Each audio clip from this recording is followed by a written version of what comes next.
उत्तर प्रदेश के अब तक के 5 सबसे अच्छे मुख्यमंत्री। आइए देखते हैं आखिर कौन है नंबर 1 पर। नंबर 5 पर आते हैं कल्याण सिंह जी। बात साल 1991 की है। उस दौर में उत्तर प्रदेश में अपराध और नकल का कारोबार बिल्कुल सातवें आसमान पर था। तब कल्याण सिंह जी ने राज्य की कमान संभाली।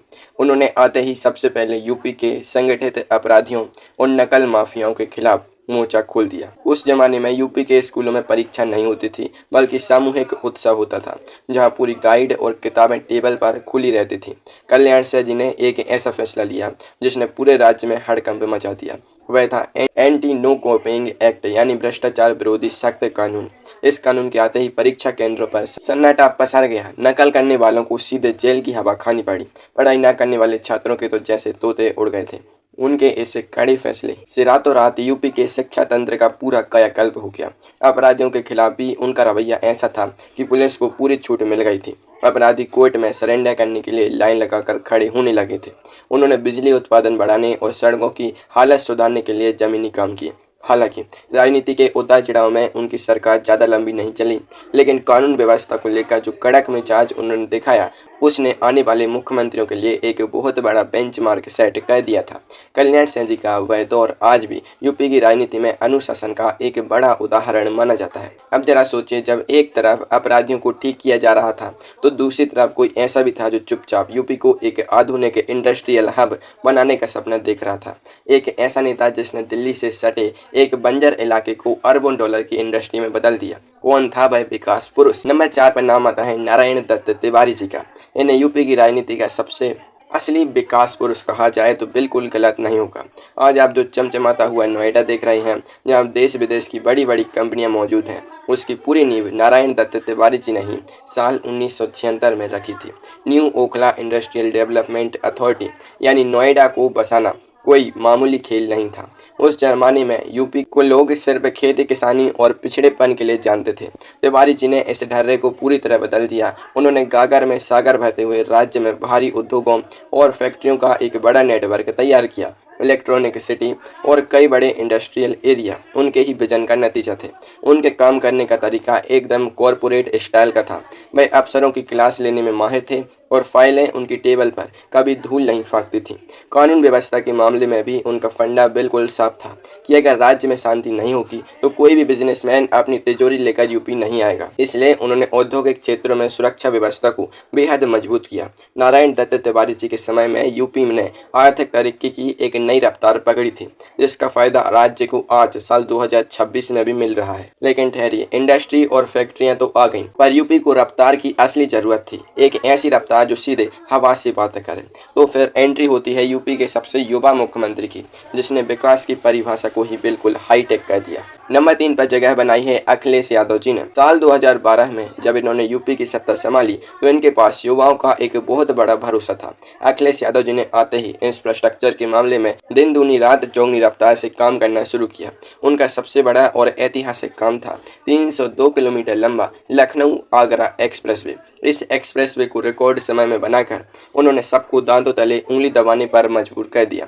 यह सड़क इतनी शानदार थी कि इस पर देश के लड़ाकू सुखोई और मिराज जैसे फाइटर जेट्स भी आसानी से लैंड कर गए। इसके अलावा लखनऊ मेट्रो और IT सिटी जैसे प्रोजेक्ट्स ने यूपी की राजधानी का पूरा लुक ही बदल दिया। हालांकि उनके कार्यकाल के दौरान कानून व्यवस्था को लेकर विपक्षी दलों ने उन पर जमकर निशाना साधा और कई बार उनकी प्रशासनिक पकड़ पर सवाल भी उठाए। लेकिन उन्होंने पुलिसिंग को पूरी तरह से डिजिटल और आधुनिक बनाने के लिए यूपी डायल 100 जैसी हाईटेक सेवा शुरू की, जिससे पुलिस चंद मिनटों में घटना स्थल पर पहुंचने लगी। महिलाओं की सुरक्षा के लिए 1090 वीमेन पावर लाइन भी उन्हीं की देन थी। अखिलेश यादव जी ने विकास के जो बड़े बड़े मील के पत्थर गाड़े, उसने यूपी को एक आधुनिक और कनेक्टेड राज्य बनाने में बहुत बड़ी भूमिका निभाई। अगर रफ्तार के इस दौर में एक चीज की कमी अभी भी खल रही थी, यह थी ब्यूरोक्रेसी पर एक ऐसा लोहे जैसा कंट्रोल जिससे बड़े बड़े बाहुबली भी कांपने लगे।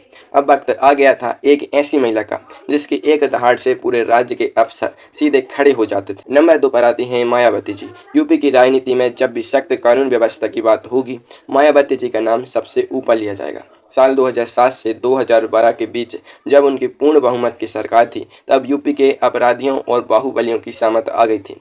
उनके राज्य में प्रशासन का खौफ ऐसा था कि बड़े बड़े माफिया खुद अपनी जमानत रद्द करवा कर जेल के अंदर सुरक्षित बैठना ज़्यादा पसंद करते थे। कानून तोड़ने वालों के खिलाफ उनका रवैया इतना सख्त था कि उन्होंने अपनी ही पार्टी के सांसदों और विधायकों को सलाखों के पीछे भेजने में एक सेकंड की भी देरी नहीं की। इसे कहते हैं असली कानून का राज। विकास के मामले में भी मायावती जी का विजन बहुत बड़ा था। दिल्ली से आगरा को जोड़ने वाला world class Yamuna express way उन्हीं की सोच का नतीजा था। ग्रेटर नोएडा और नोएडा के पूरे मास्टर प्लान को उन्होंने जिस तरह से लागू किया, उसने पश्चिमी यूपी की किस्मत बदल कर रख दी। दलित और शोषित समाज के सामाजिक और राजनीतिक सशक्तिकरण के लिए उन्होंने जो ऐतिहासिक काम किए, उसने यूपी के सामाजिक ढांचे को हमेशा के लिए बदल दिया। मायावती जी का वह 5 साल का कार्यकाल आज भी एक नजीर है कि सरकार कैसे एक मजबूत इच्छा शक्ति के दम पर पूरे सूबे की कानून व्यवस्था को चुस्त दुरुस्त रख सकती है। तो अब सवाल उठता है कि नंबर 1 पर कौन है? एक ऐसा नेता जिसने मायावती जी जैसी सख्त कानून व्यवस्था और अखिलेश यादव जी जैसी एक्सप्रेस वे की रफ्तार दोनों को एक साथ मिलाकर एक नया ही फॉर्मूला तैयार कर दिया। नंबर 1 पर आते हैं योगी आदित्यनाथ जी। साल 2017 से लेकर आज 2026 तक लगातार 9 सालों से यूपी की गद्दी पर बैठे योगी आदित्यनाथ जी ने राज्य की पूरी तस्वीर और तकदीर को बदल कर रख दिया है। उन्होंने लॉ एंड ऑर्डर और डेवलपमेंट का एक ऐसा कॉकटेल बनाया है जिसकी चर्चा आज पूरी दुनिया में हो रही है। कानून व्यवस्था के मामले में इन्होंने जीरो टॉलरेंस की नीति अपनाई। संगठित अपराध, भूमाफिया और दंगाइयों के खिलाफ इनका जो हंटा चला, उसने यूपी से अपराध का नामो निशान मिटाने का काम किया। कोर्ट कचहरी के चक्कर काटने के बजाय अपराधियों की अवैध संपत्तियों पर जो सरकारी बुलडोजर चला, उसने एक नया ही प्रशासनिक मॉडल खड़ा कर दिया। आज यूपी के अपराधी पुलिस के सामने तख्ती लटकाकर सरेंडर करने के लिए लाइन लगाते हैं। विकास की बात करें तो योगी आदित्यनाथ जी ने यूपी को एक्सप्रेसवे का सबसे बड़ा नेटवर्क दे दिया है। पूर्वांचल एक्सप्रेसवे, बुंदेलखंड एक्सप्रेसवे और अब गंगा एक्सप्रेसवे के साथ यूपी पूरे देश का सबसे बेहतरीन कनेक्टिविटी वाला राज्य बन चुका है।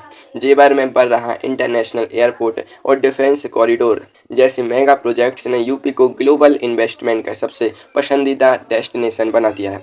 आज साल 2026 में यूपी की अर्थव्यवस्था देश में दूसरे नंबर पर आ चुकी है और राज्य बीमारू राज्य की श्रेणी से बाहर निकलकर सीधे विकास के शिखर पर पहुंच गया है। कड़े फैसले लेने की क्षमता, लगातार बिना थके काम करना और यूपी की छवि को पूरी तरह से बदल देना, यही वो खूबियां हैं जो योगी आदित्यनाथ जी को इस पैमाने पर नंबर 1 मुख्यमंत्री बनाते